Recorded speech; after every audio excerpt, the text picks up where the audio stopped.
However, there was something else. The original suddenly became aggressive and thought that that bastard should not be here. The hero walked through hell with a shovel and a nasty face. The protagonist flew over the hellish expanses. He scanned the area and thought that it was in complete disarray and he had to wander in circles. The familiar began to land, and Kim thought that this place should be flat, about 110 kilometers, although it is a bit long.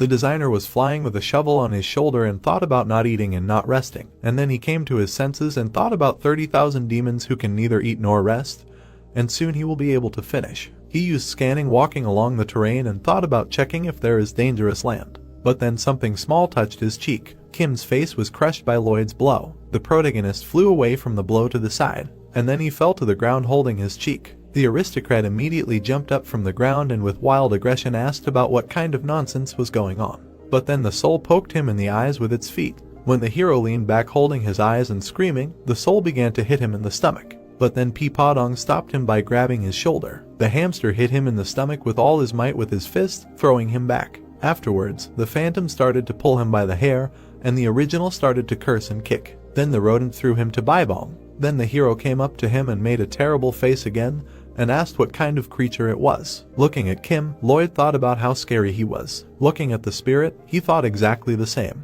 But then the protagonist stopped and asked him to wait a little. The original got very angry when he guessed who it was and started to talk about how he stole his body. Then the reincarnated one was a little dumbfounded and thought that it turned out that he had been in hell all this time. But then the real Lloyd surprised Kim by asking why he had dealt with so many difficulties and troubles, but still ended up in hell, because if he had stolen the body, he should have taken responsibility. Then the spirit burst into tears and said that his father and mother finally loved him when he became a human, and it was very sad, and then demanded that he come back quickly. The protagonist was dumbfounded by these words and fell silent, and then